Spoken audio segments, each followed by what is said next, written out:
والشهداء والصالحين.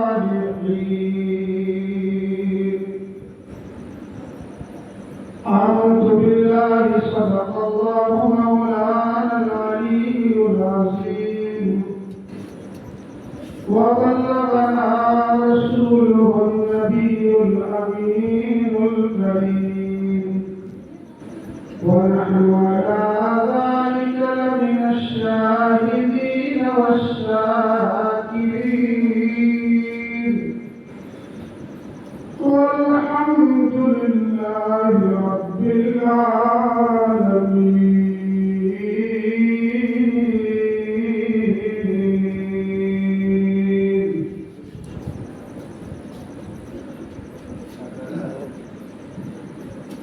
میرا وہ سرکار مدینہ کی سناخانی مجھے معلوم ہے اپنی سخن کی بند دامانی. نیا رائے سخن سنجی نداوائے زبادانی.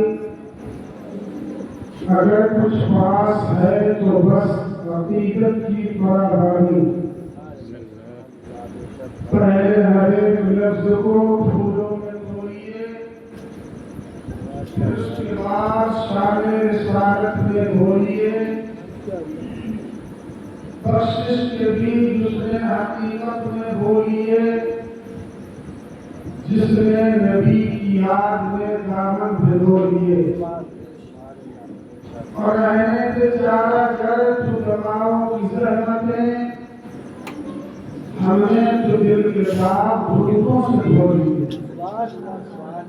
آئیے آپ مل کر انتہائی عقیدت و محبت اور خلوص و احترام کے ساتھ اپنی اسرار کائنات کے مرکز عقیدت مصطفیٰ جان رحمت شمع بزم ہدایت نوشہر بزم جنت کان لال کرامت عرش کی زیب و زینت فرش کی طیب و نزہت یعنی نبی کونین فخر دارین جناب احمد مصطفیٰ حضرت محمد مصطفیٰ صلی اللہ علیہ وسلم کی بارگاہ اسماء میں محبت کے ساتھ درود شریف کا ہدیہ نشاور کریں اور پڑھیں اللہم صلی اللہ سیدنا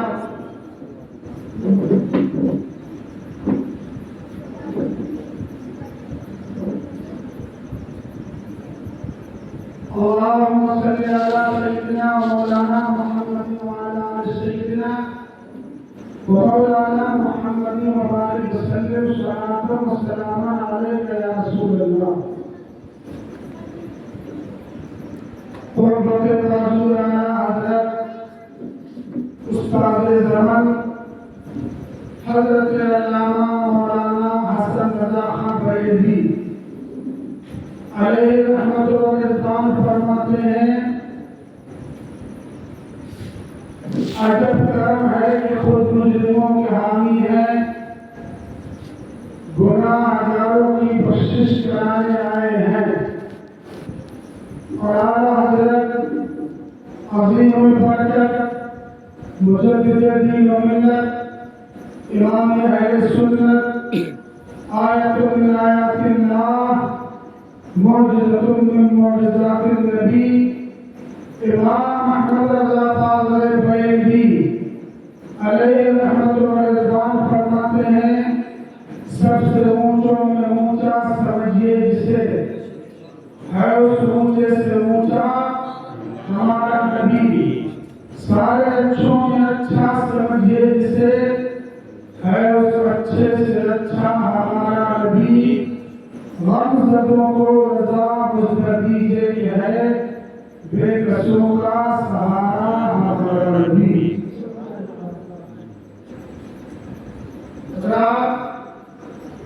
ذکر شہداء کربلا جس میں ہم اور آپ حاضری کی سعادتیں حاصل کر رہے ہیں. آج 10 روزہ پروگرام کا تیسرا دن ہے۔ پہلے دن آپ نے اللہ رب العزت کی وحدانیت پر بیان سما کیا تھا، اور کل ہمارے گاؤں کے حضرت علامہ مولانا مفتی حیدر حسین صاحب نے سرکار کی محبت اور رسالت پر بیان پیش کیا تھا، اور ترتیب بار آج ہمارا عنوان ہے عظمت صدیق اکبر رضی اللہ تعالیٰ عنہ۔ اسی لیے میں نے قرآن مجید قرآن رشید کی سورہ فاتحہ کی ایک آیت کریمہ تلاوت کی ہے، اور چھٹے پارے کے چھٹے رکوع کی آخری آیت کا کچھ حصہ تلاوت کرنے کا شرف حاصل کیا ہے۔ اللہ رب العزت ہمیں حق کہنے، حق سننے اور حق پر عمل کرنے کی توفیق عطا فرمائے۔ آپ نے کافی دیر سے کئی نعتیں سماعت کی۔ ہمارے شیخ کے بہت مشہور نعتخواں جناب دلکش سیدپوری صاحب سے مکمل کلام آپ حضرات نے سماعت فرمایا۔ حضرت صدیق اکبر رضی اللہ تعالیٰ عنہ کی شان میں کچھ اشعار میں بھی پیش کرتا ہوں، سماعت فرمائیں۔ ایک بار جو پاک اور بڑی اللہ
تجھے چھوٹنے تھے کاٹے راہ حق سے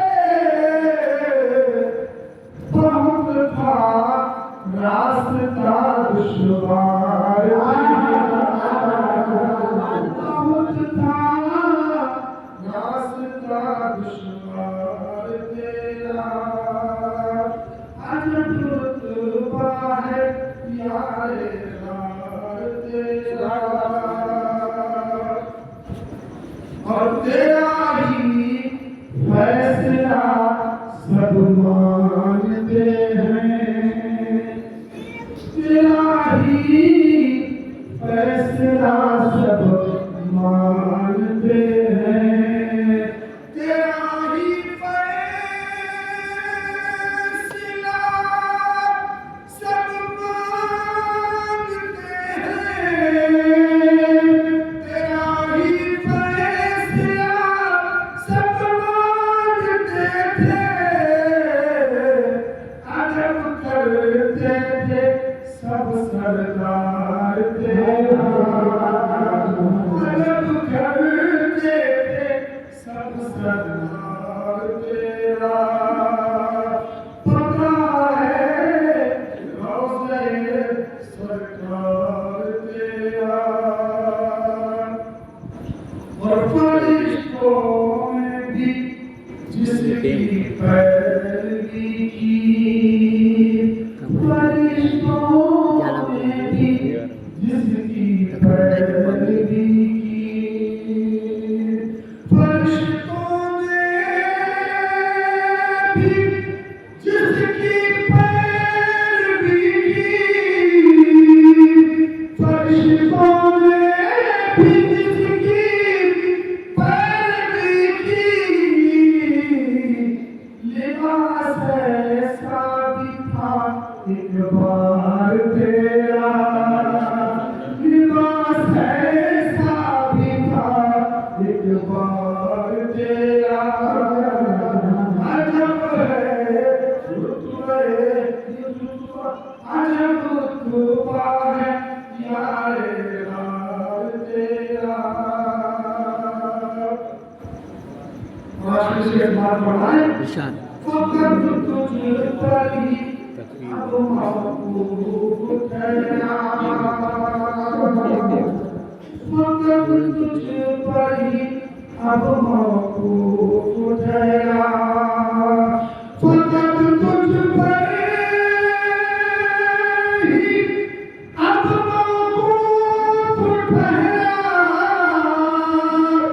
فقط تجھ پر ہی اب محبوب ٹھہرا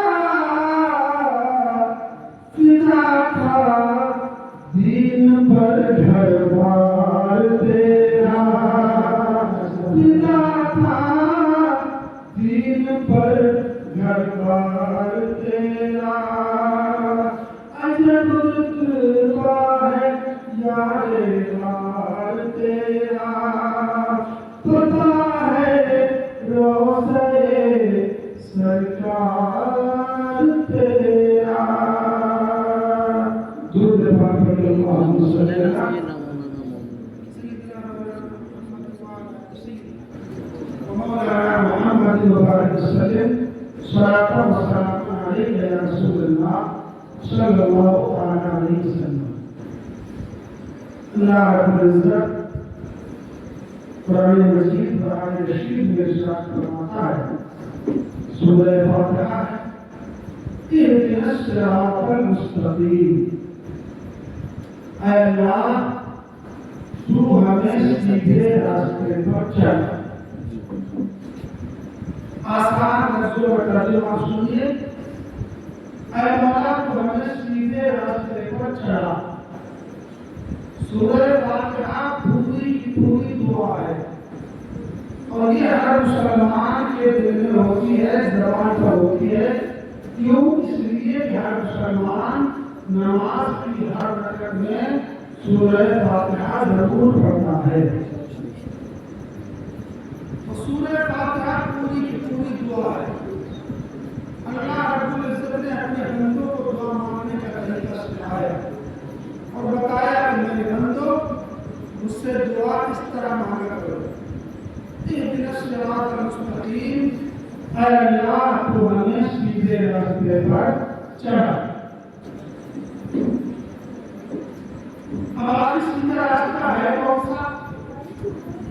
راستے دنیا میں بہت ہیں،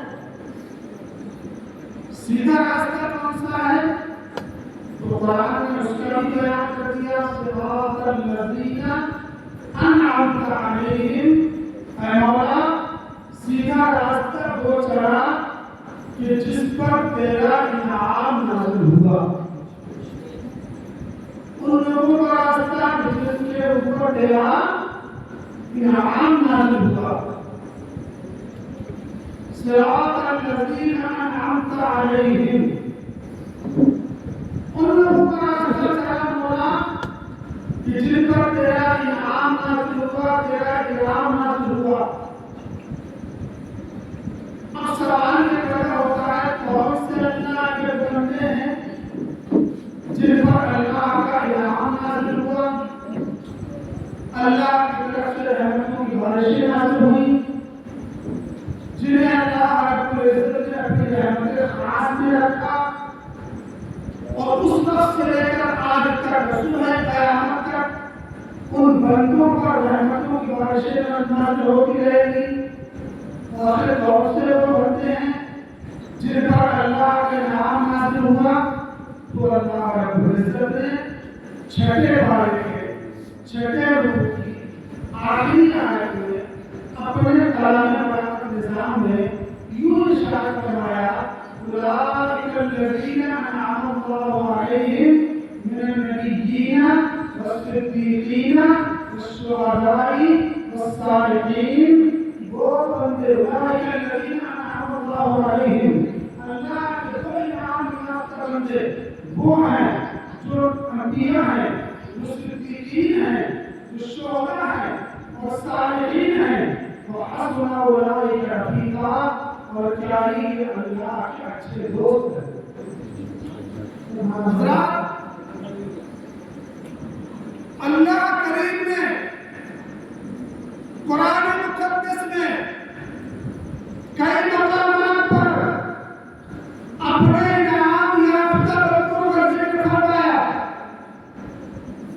اور انہیں انعام یافتہ بندوں کی برکت ہے، ان کے قدموں کی برکت ہے، دنیا میں ان کے آنے کی برکت ہے، رسول کریم صلی اللہ علیہ وسلم کا دامن پاک پکڑنے کی برکت ہے،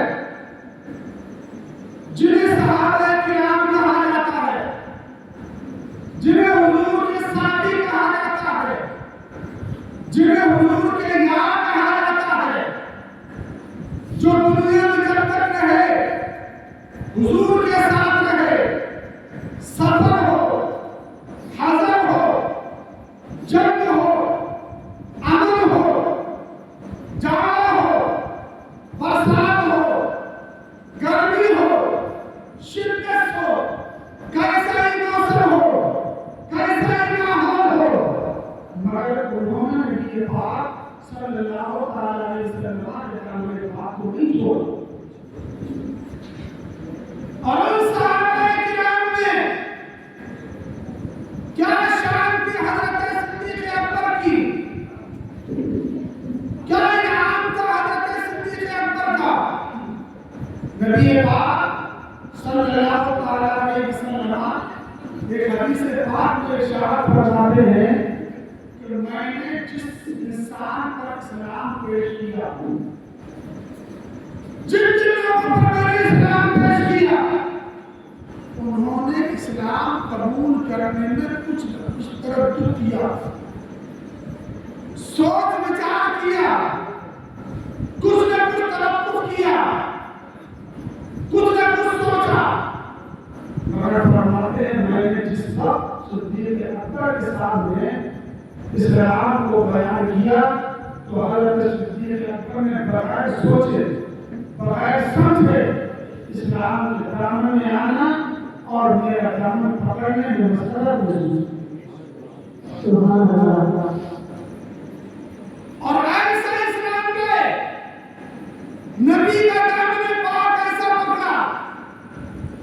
کہ جن کا تذکرہ قرآن مجید میں اللہ نے بیان فرمایا. اللہ تعالیٰ فرماتا ہے محمد رسول اللہ والذین معه اشداء علی الکفار رحماء بینہم. محمد اللہ کے رسول ہے والذین معه اور جو ان کے ساتھ ہیں. مفسرین فرماتے ہیں اس میں معه سے مراد حضرت صدیق اکبر ہے. دوسری جگہ اللہ تعالیٰ نے فرمایا کہ یقول لصاحبہ لا تحزن ان اللہ معنا. یاد کرو اس وقت کو کہ جب محمد عربی غار ثور میں اپنے ساتھی سے کہہ رہے تھے کہ یقول لصاحبہ اپنے دوست سے اپنے ساتھی سے کہہ رہے تھے لا تحزن ان اللہ معنا. ڈرنا مت اللہ ہمارے ساتھ ہے. تو قرآن مجید میں اللہ رب العزت نے حضرت سیدنا صدیق اکبر رضی اللہ تعالی عنہ کا مقام اور مرتبہ بیان فرمایا. اور اللہ کے رسول صلی اللہ علیہ وسلم نے تو بے شمار احادیث کریمہ میں حضرت صدیق اکبر کی فضیلت بیان فرمائی. یہ آپ صلی اللہ علیہ وسلم ارشاد فرماتے ہیں کہ بہت سارے صحابہ کرام نے میرے جانسار صحابہ نے اسلام کی نشر و اشاعت میں اسلام کے پودے کو بڑھاوا کرنے میں اسلام کا جو سورج شروع ہوا تھا اس کی روشنی پھیلانے میں بہت سارے صحابہ کرام نے میرا ساتھ دیا اور میں ان کا احسان دنیا میں چکا دیا میں نے ان کا احسان. مگر تنہا ابو بکر ایسے ہیں جن کا احسان میں دنیا میں نہیں چکا ہوا. اللہ کیسا مقام اور کیسا مرتبہ حضرت صدیق اکبر کا ہے. آپ تاریخ اٹھا کر دیکھیے حضرت صدیق اکبر رضی اللہ تعالی عنہ حضور سرور کائنات صلی اللہ تعالی علیہ وسلم کے ہر لمحہ ساتھ ہر وقت ساتھ رہتے تھے. اور اتنی قربت تھی حضور سے حضرت صدیق اکبر کو اتنی قربت تھی کہ بعض مرتبہ لوگ دھوکہ کھا جاتے تھے کہ حضور کو سمجھتے ہیں اور صدیق اکبر کو سمجھتے ہیں. وہ کب جب نبی پاک صلی اللہ علیہ وسلم کو اللہ کی طرف سے حکم نازل ہوا کیا محمد عربی اب مکہ کی سرزمین تمہارے لیے تنگ ہو رہی ہے. مشرکین مکہ آپ کو بہت زیادہ ستا رہے ہیں. نمازیں پڑھنے میں آپ کو پریشانیاں ہو رہی ہیں. آپ کی جانسار صحابہ کو کفار مکہ منافقین مکہ قسم قسم کی تکلیفیں دے رہے ہیں. لہذا اے محبوب اب مکے کی گلیاں آپ کے لیے تنگ ہو گئی ہیں. اب آپ چلے جائیے ہجرت کر لیجیے اور اپنا مسکن مدینہ کو بدل دیجیے. جب اللہ کا حکم نازل ہوا مدینہ طیبہ ہجرت کا حکم نازل ہوا تو نبی پاک صلی اللہ علیہ وسلم نے سب سے پہلے حضرت صدیق اکبر سے مشورہ لیا. کیا صدیق اکبر مکے کی گلیاں صحابہ کرام کے لیے تنگ ہو رہی ہیں. اللہ رب العزت کا حکم ہے کیا مدینہ طیبہ ہجرت کر لی جائے یثرب چلا جائے. حضرت صدیق اکبر بس وہ چشم منظور فرما لیتے اور عرض کرتے ہیں یا رسول اللہ جب جانا ہو تو مجھے اطلاع فرما میں بھی آپ کے ساتھ چلوں گا. حضرات آپ جانتے ہیں یہ سب لوگ نبی پاک صلی اللہ علیہ وسلم مکہ میں کے رہنے والے تھے. مکہ ہی میں آپ کا خاندان تھا. حضرت عمر فاروق اعظم مکہ ہی کے رہنے والے تھے. حضرت مولا کائنات مکہ ہی کے رہنے والے تھے. حضرت عثمان غنی مکہ ہی کے رہنے والے تھے. حضرت صدیق اکبر مکہ ہی کے رہنے والے تھے، ان کے کاروبار بھی تھے، بڑے بڑے کاروبار، بڑے بڑے زمیندار، مگر نبی پاک صلی اللہ تعالیٰ علیہ وسلم نے جب ہجرت کا حکم فرمایا تو تمام صحابہ کرام نے ایک لحظہ میں سوچا اور گھر میں سوچا کہ اگر ہم جائیں گے تو ہمارا مکان نہیں رہ جائے گا، ہمارا کھیت کھلیان نہیں رہ جائے گا، ہمارا سارا کاروبار نہیں رہ جائے گا، سب کچھ ہمارا خاندان، ہمارے عزت وغیرہ سب نہیں رہ جائیں گے۔ کسی صحابی نے سوچا، کیوں؟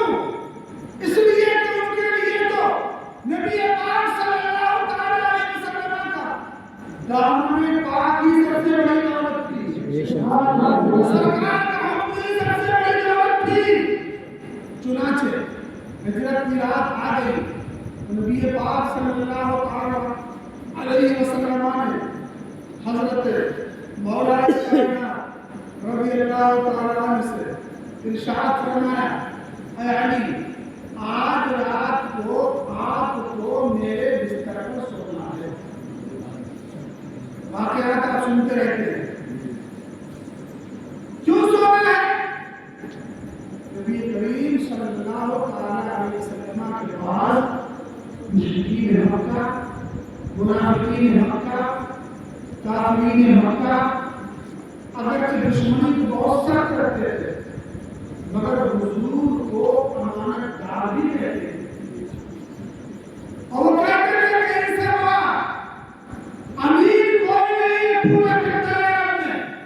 اسی لیے جو مالدار طبقے تھے، کفار مکہ تھے، مشرکین مکہ تھے، منافقین مکہ تھے، وہ اپنے اپنے سونے، چاندی، زیورات، ہیرے جواہرات، پیسے، اپنے قیمتی کپڑے، قیمتی برتن حضور کے پاس بطور امانت رکھ دیا کرتے تھے۔ کیوں؟ اس لیے کہ انہیں معلوم تھا کہ دنیا کا آدمی کو خود بہت کر سکتا ہے، محمد عربی اگرچہ ہمارے دین کے نہیں ہیں مگر یہ ہمارے سامان میں خود بہت نہیں کر سکتے۔ انہیں یقین تھا کہ جس طرح ہم سامان میں دیں گے یہ بہت بڑے امین ہیں، اسی طرح جب ہم ان سے لینے جائیں گے تو بالکل اسی حالت میں سامان ہم کو ملے گا۔ اسی لیے کفار مکہ، مشرکین مکہ اپنا سامان حضور کے پاس بطور امانت رکھتے ہیں۔ حضور نے حضرت سے فرمایا، آج رات تمہیں میرے بستر پر سونا ہے۔ حالانکہ حضور جانتے تھے کہ میں ہجرت کروں گا تو مشرکین مکہ میرا تعاقب کریں گے، میرا پیچھا کریں گے، اور جن جن حضرات کو میں لے کر جاؤں گا ان کی جان کا بھی خطرہ ہے۔ میں اپنے بستر پر جن کو سلا کر جاؤں گا ان کی جان کا بھی خطرہ ہے۔ حضرت مولا کائنات سے فرمایا، حضرت مولا کائنات نے ارشاد فرمایا کیا، حضور جیسا آپ کا حکم میں عمل کرنے کے لیے تیار ہوں۔ جب بھی مولا کائنات سمجھتے تھے کہ اگر میں آپ کو سویا حضور کے گھر کو چاروں طرف سے گھیر لیا جائے گا، ننگی تلواریں ہوں گی، نوجوان ہاتھ ہوں گے، اور حضور کے دھوکے میں میرے اوپر حملہ کر دیا جائے گا۔ لیکن حضور نے فرمایا تھا کہ علی تمہیں میرے بستر پر سونا ہے، اور حضور منظور ہے، ضرور سوؤں گا۔ کہا اس کے بعد جو امانتیں میں تمہارے پاس چھوڑ کر جا رہا ہوں، صبح جب تمہاری آنکھ کھلے تو ایک ایک امانت اسی امین کے ہاتھ دے دینا جس کی وہ امانت ہے۔ بلا کر جس کا سونا اس کا سونا اس کو دے دینا، چاندی کا جو سامان ہے جس کا اس کو دے دینا۔ پرچیاں لگی ہوئی تھی، سونا کس کا ہے پرچی لگی ہوئی تھی، چاندی کس کی ہے پرچی لگی ہوئی تھی، ہیرے جواہرات کس کی ہے سب کی پرچی لگی ہوئی تھی، دولت کس کی ہے پرچی لگی ہوئی تھی۔ آخر یہ کہ اور ارشاد فرمایا علی، صبح کو جب آپ کھلے سب سے پہلا کام یہ کرنا، جس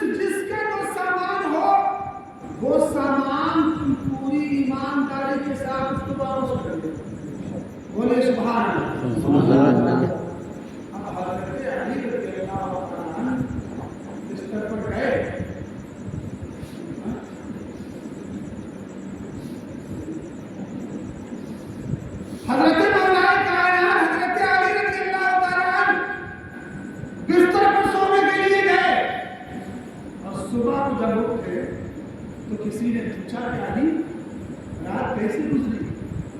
حضرت مولا کائنات فرماتے ہیں آج سے زیادہ اچھی نیند تو مجھے پوری زندگی میں کبھی آئی نہیں. نیند ارے یہ منظر تو وہ تھا کہ رات بھر نیند نہیں آنا چاہیے تھی. چاروں طرف سے تمہارے کفاران مکہ کے نوجوان ہاتھوں میں ننگی تلواریں لیے کھڑے تھے, تعاقب کر رہے تھے, پلاننگ کر رہے تھے. آپ کہہ رہے ہو ہم بے خبر سو رہے تھے. کیسے کہا؟ اس لیے کہ حضور نے اس سے فرمایا تھا کہ رات کو تم سونا اور صبح اٹھنا اور یہ امانتیں ان صاحب امانت کے ہاتھ دے دینا.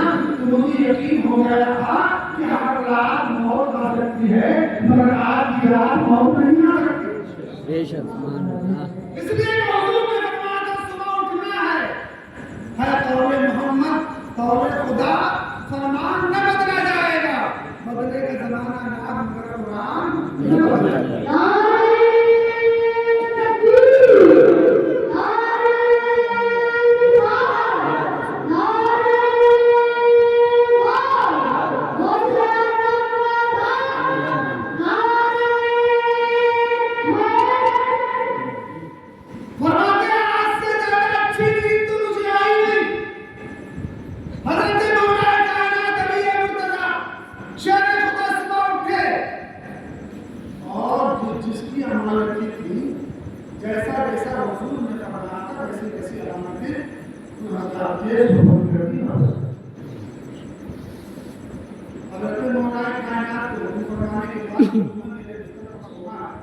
حضور رات کے ایک مخصوص حصے میں حضرت صدیق اکبر کے گھر گئے, تشریف لے گئے. جیسے حضرت صدیق اکبر کے دروازے پر پہنچے تو حضور نے آواز دی, دستک کی, اور جیسے ہی دستک کی حضرت صدیق اکبر سو لی, آنکھ بھی نہیں لگی. کیوں؟ اس لیے کہ یقین تھا حضور تشریف لائیں گے اور آج ہجرت کی بات ہے. جیسے حضور نے دستک دی, کنڈی بجی, ترنت حضرت صدیق اکبر دروازے پر آ گئے. کسی نے پوچھا کہ بات یہ اے صدیق وہ رات تو بڑی خطرناک رات تھی, کفار مکہ آپ کے تعاقب میں تھے, کم سے کم دروازہ کھولنے سے پہلے ایک بار یہ تو پوچھ لیتے کہ آخر دروازہ بجانے والا ہے کون؟ من دکن بھایا دروازہ کس نے بجایا یہ تو معلوم کر لیتے. تو حضرت صدیق اکبر نے ارشاد فرمایا تمہیں معلوم نہیں ہے کہ میں ہر وقت حضور کے ساتھ رہتا ہوں. حضور کے ہاتھ سے جو اشارہ ہوتا ہے اور جو آواز ہوتی ہے اس آواز کو بھی پہچان لیتا ہوں. جب حضور نے دستک دی تو دستک سے ہی میں پہچان گیا کہ دوسرا کوئی انسان نہیں سوائے بے شک سبحان اللہ. اور حضرت صدیق اکبر باہر نکلے اور حضرت صدیق اکبر کے ساتھ روانہ ہو گئے. ہجرت کا یہ سفر شروع ہو. آگے آگے نبی پاک صلی اللہ علیہ وسلم ہیں, پیچھے پیچھے حضرت صدیق اکبر رضی اللہ تعالیٰ عنہ ہیں. اللہ اکبر سفر کرتے گئے یہاں تک کہ کفار مکہ نے بڑے بڑے انعام لگا دیے, انعام گھوشت کر دیے کہ کوئی ہے ایسا مرد جو دونوں کو پکڑ لے اس کو سرخ اونٹوں کا انعام دیا جائے گا. نہ جانے کتنے لوگوں نے کوششیں کی مگر ہار مان گئے. آخر میں سراقہ گئے تھے گھوڑا دوڑاتے ہوئے, اللہ اکبر گئے اور پہنچ گئے یہاں تک جہاں نبی پاک صلی اللہ علیہ وسلم کا سفر جاری تھا. جیسے نبی پاک صلی اللہ علیہ وسلم نے دیکھا کہ ہمارے تعاون میں کوئی آ رہا ہے گھوڑا دوڑاتے ہوئے, تو نبی پاک صلی اللہ علیہ وسلم نے زمین کو حکم دیا یا ارض خودی، اے زمین اس گھوڑے کے ٹانگوں کو پکڑ لے۔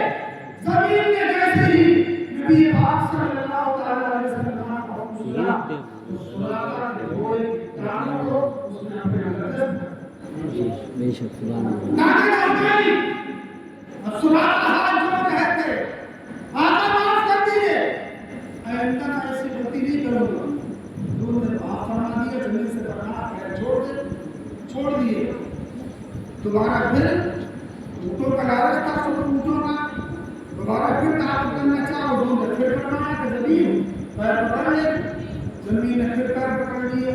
پھر آخر یہ کہ حضرت سراقہ نے اپنے آپ کو حضور کے سامنے کر کے دیا۔ برا آفت اسی میں ہے، ان کا دامن پکڑ لو، اس لیے کہ ان کا حکم صرف انسانوں کو نہیں چلتا۔ یہ اشارہ کرتے ہیں، زمین ان کا اشارہ مانتی ہے، یہ اشارہ کرتے ہیں تو آسمان کا سورج ان کے اشاروں پر چلتا ہے، چاند چلتا ہے، لہذا اب ان کے دامن کرم میں قرار دینا ہی حکمت سے خالی نہیں ہے۔ حضرت سراقہ بھی مشرف پیشناف ہو کر ایمان لے آئے، مشرف پیشناف ہو کر حضرت گرامی رفیق ملت اسلامیہ حضرت صدیق اکبر رضی اللہ تعالیٰ عنہ کو حضور کی ایسی صحبت حاصل کی کہ 3 دن 3 رات غار ثور کے اندر حضور کے جلووں کے سامنے آپ اندازہ تو لگائیں، نور نبوت، ضیاء نبوت، حضور کی چہرے پاک کی روشنی ڈائریکٹ حضرت صدیق اکبر پر پڑ رہی اور حضرت صدیق اکبر قرآن غار تھا، بغیر ساتھ کی تکلیف کا کی پرواہ کیے واقعات آپ سن رکھے ہیں کہ غار ثور کے اندر ایک پرانا سانپ بھی تھا۔ جب اس کو یہ احساس ہوا کہ نبی پاک صلی اللہ علیہ وسلم میرے اندر جلوہ گر ہیں، تو وہ سانپ بھی حضور کی زیارت کے لیے بے چین بے قرار ہو گیا۔ حضرت صدیق اکبر نے اپنے کپڑے نکالے، پھاڑے اور وہ کپڑے سوراخ بند کر دیے، اور خالی کپڑوں سے بند نہیں کیے بلکہ جو سوراخ 2 مین تھے ان دونوں سوراخوں میں اپنی ایڑیاں لگا دی۔ اللہ اکبر! وہ سامنے قرار میں چین کہ حضرت صدیق اکبر اپنی ایڑیاں ہٹائیں تو ہم حضور کی چہرے پاک کی زیارت کریں، مگر حضرت صدیق اکبر نے اپنی ایڑیاں نہ ہٹائیں۔ سانپ نے کئی بار حضرت صدیق اکبر کو ڈسا، اس کا اثر بھی ہوا، حضور آرام فرما رہے تھے، زہر کا اثر ہوا، اور وہ زہر کا اثر آنسو بن کر حضور کے چہرے پاک پر پڑا۔ حضور اچانک بیدار ہوئے اور ارشاد فرمایا، ابو بکر رونے کی وجہ کیا ہے؟ اور کہتے ہیں آقا شاید سوراخ میں سانپ ہے، اس نے ڈس دیا ہے۔ تو حضرت صدیق اکبر کی رونے کی وجہ سے حضور نبی کریم صلی اللہ علیہ وسلم سمجھ گئے کہ ہاں سانپ نے ڈسا ہے۔ نبی پاک صلی اللہ علیہ وسلم نے اپنا لعاب دہن نکالا اور حضرت صدیق اکبر کے پیر شریف پہ لگا دیا۔ جیسے ہی اپنا لعاب دہن حضور نے حضرت صدیق اکبر کے پائے اقدس میں لگایا تو ایسا محسوس ہوا کہ جیسے سانپ نے کاٹا ہی نہیں۔ بے شک سبحان اللہ، سبحان اللہ۔ 3 دن 3 رات حضرت صدیق اکبر حضور کے ساتھ رہے۔ اب سفر آگے بڑھا، یثرب کی فضاؤں میں پہنچے، مدینے کے احاطے میں داخل ہوئے۔ اہل مدینہ کو معلوم ہو گیا کہ نبی پاک صلی اللہ علیہ وسلم مدینہ طیبہ کے احاطے میں جلوہ گر ہو گئے ہیں۔ تو مدینے کے لوگ، بوڑھے، جوان، بچے، مرد، عورتیں، سب کے سب نبی پاک صلی اللہ علیہ وسلم کے استقبال کے لیے مدینے میں باہر ہو گئے۔ اور نبی پاک صلی اللہ علیہ وسلم اور حضرت صدیق اکبر رضی اللہ تعالیٰ عنہ تین دن تین رات نبی پاک صلی اللہ علیہ وسلم کے چہرے پاک کی نورانیت حضرت صدیق اکبر کے چہرے پر پڑی. اب جب مدینے والے آئے قریب تو یہ فیصلہ یہ فیصلے کہ آخر میں آقا کون ہے غلام کون ہے. اس طرح چہرے ایک دوسرے سے مل رہا تھا. مدینے والے فیصلہ نہیں کر سکے کہ آخر محمد عربی کون ہے ان کے غلام کون ہے. تو جب مدینے والے حضرت صدیق اکبر کی جانب بڑھنے لگے یہ گمان کرتے ہوئے کہ شاید یہی محمد عربی ہے تو حضرت صدیق اکبر نے اپنی چادر دی وہ چادر جو اس کا غلام عامر بن فہیرہ غار ثور کے اندر لایا تھا وہی چادر آپ کے پاس تھی. آپ نے وہ چادر تان دی نبی کریم صلی اللہ علیہ وسلم کے سر پاک کے اوپر وہ چادر تان دی. اب مدینے والوں کو پہچاننا آسان ہو گیا. وہ سمجھے کہ ہاں جو چادر تانے ہوئے ہیں غلام یہ ہیں اور چادر جن کے اوپر تانے ہوئی ہے آقا ہو.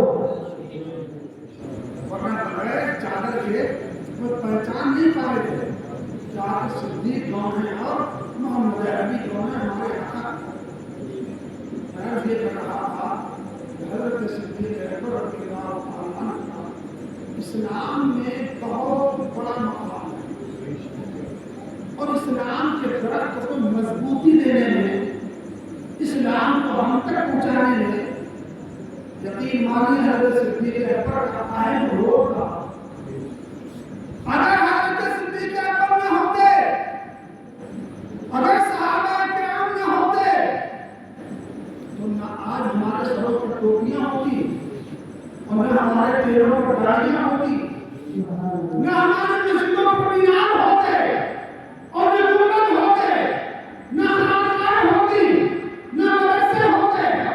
آج ہمارے چہرے پر داڑیاں ہمارے سر پر ٹوپیاں ہمارے محلوں میں مسجدوں کے مینار اور ہمارے مسجدوں میں محرابوں کے منبر اور گنبد اور یہ خانقاہیں یہ مدرسے یہ تعلیم یہ قرآن کی تلاوتیں یہ حدیث کی تلاوتیں اس بات کی شاہد ہے کہ حضور کے صحابہ کرام نے جو قربانیاں دی ہیں وہی قربانی کی بدولت آج ہمارے سامنے اسلام زندہ ہے اور ہم سب بھی وہی صحابہ کرام کے صدقہ اٹھائے انہی کے رحمت کرم پر آج ہم ہیں.